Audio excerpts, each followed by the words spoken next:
જય સ્વામિનારાયણ। ઉનાળાની સિઝનમાં આપણે સાંજે લાઇટ ખાવાનું પસંદ કરતા હોઈએ છીએ। તેના માટેનો બેસ્ટ ઓપ્શન છે ભેલ। તો આજે હું તમારી સાથે મારી રીત પ્રમાણે ભેલ કેવી રીતે બનાવી શકાય અને સાથે ચટણી, અને એમાં પણ ખાટી મીઠી ચટણી કે જે આપણે આંબળિયાના પાવડરથી બનાવીશું, કે જેને આપણે આમચૂર પાવડર પણ કહીએ છીએ, કે જેનો પાવડર કાચી કેરીમાંથી બને છે। જે આંબલી ના ખાતા હોય એના માટે આ બેસ્ટ ઓપ્શન છે। આમચૂર પાવડરની ચટણી બનાવવા માટે અહીંયા મેં એક બાઉલમાં પાણી લીધેલું છે, 1.5 ગ્લાસ જેટલું પાણી એડ કરેલું છે, અને પાણીમાં 1.5 ચમચી આપણે આમચૂર પાવડર અંદર એડ કરવાનું છે। પાણીમાં આમચૂર પાવડરને મિક્સ કરી લેવાનું છે। ચટણીની ખટાશ માટે આપણે આમચૂર પાવડરને વધારે ઓછું લઈ શકીએ છીએ। ચટણીને બનાવવા માટે ગેસ પર પાણીને ગરમ કરવા મૂકી દેવાનું છે। ચટણીનું પાણી ગરમ થાય એટલે અંદર આપણા ટેસ્ટ પ્રમાણે ગરપણને અંદર એડ કરવાનું છે। અહીંયા મેં ગરપણમાં ગોળ અંદર એડ કરેલો છે, અથવા તો આપણે ખજૂરનો પણ ઉપયોગ કરી શકીએ છીએ। ત્યારબાદ 1.5 ટીસ્પૂન જેટલું મેં કાશ્મીરી લાલ મરચું અંદર એડ કરેલું છે।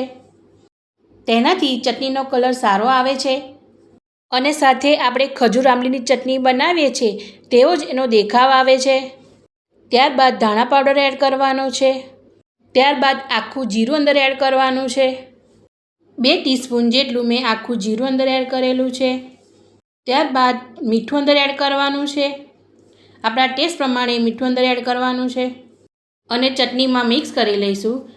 હવે ચટણીને થીક બનાવવા માટે 1 ચમચી જેટલી આપણે આરારોટની પેસ્ટ અંદર એડ કરવાની છે, અને પેસ્ટને અંદર મિક્સ કરી લેવાની છે। ત્યારબાદ 2 થી 3 મિનિટ એને ઉકળવા દેવાનું છે। આ રીતની ચટણી તૈયાર થાય એટલે ગેસની આંચને બંધ કરી દેવાની છે। આમચૂર પાવડર અને ગોળની આ રીતની ચટણી થીક તૈયાર થાય છે। કાચી કેરીમાંથી પણ આ રીતની આપણે ચટણી બનાવી શકીએ છીએ। ઉપરથી થોડા ધાણા અંદર એડ કરવાના છે। તો ભેલમાં એડ કરવાની આપણી ઘરી ચટણી તૈયાર થઈ ગઈ છે। હવે ભેલમાં એડ કરવા માટેની આપણે ગ્રીન ચટણી તૈયાર કરવાની છે। તેના માટે મિક્સર જારમાં આપણે ધાણાને અંદર એડ કરવાના છે। ધાણાને આપણે ડાળખી સાથે જ અંદર એડ કરવાના છે। ત્યારબાદ અંદર આદુના ટુકડાને અંદર એડ કરવાના છે।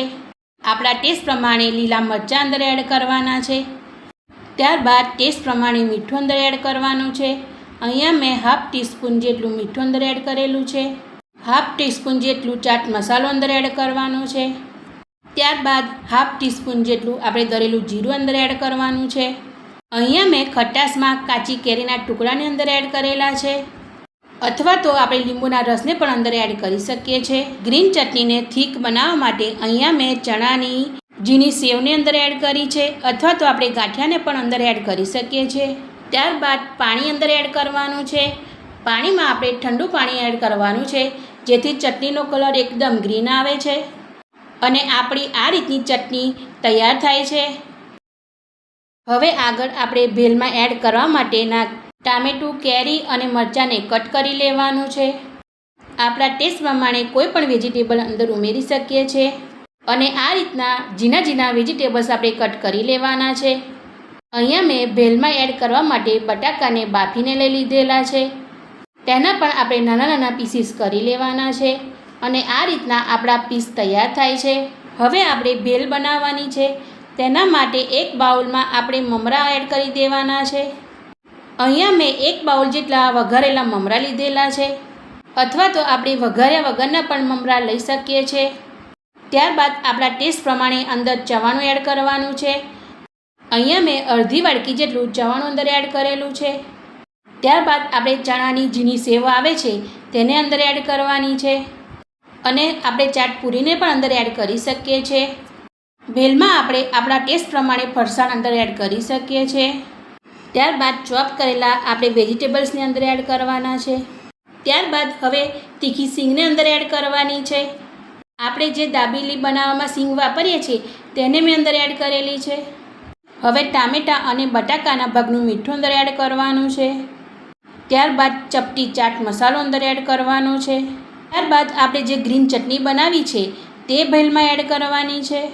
અહીંયા મેં 4 થી 5 ચમચી ગ્રીન ચટણી એડ કરેલી છે। ત્યારબાદ ધાણા અંદર એડ કરવાના છે। હવે જે આમચૂર પાવડરની આપણે ખાટી મીઠી ચટણી બનાવી છે તેને અંદર એડ કરવાની છે અને બધું મિક્સ કરી લેવાનું છે. તમને જો મારી આ ભેલ બનાવવાની રેસીપી ગમી હોય તો લાઈક કરજો અને ફ્રેન્ડ્સ અને ફેમિલીમાં શેર કરજો અને મને પણ કોમેન્ટમાં જણાવજો કે તમને મારી આ રેસીપી કેવી લાગી. તો ભેલ આપણી તૈયાર છે. આપણે એને હવે પ્લેટમાં એડ કરી દેવાની છે. ગાર્નિશિંગ માટે ઉપરથી આપણે સિંગ એડ કરવાની છે. બાફેલા બટાકાના ટુકડાને અંદર એડ કરવાના છે. કાચી કેરીના પીસને અંદર એડ કરવાના છે. ટામેટાના પીસને ઉપર એડ કરવાના છે. મરચાંના ટુકડાને અંદર એડ કરવાના છે. ત્યારબાદ ઉપરથી આપણે સેવને એડ કરવાની છે. કોથમીરને એડ કરી દઈશું. કોથમીરની આપણે ગ્રીન ચટણીને એડ કરવાની છે. ત્યારબાદ ફરી એક વખત આપણે ઘરી ચટણીને એડ કરવાની છે. તો તૈયાર થઈ ગઈ છે આપણી bhel. Thank you for watching.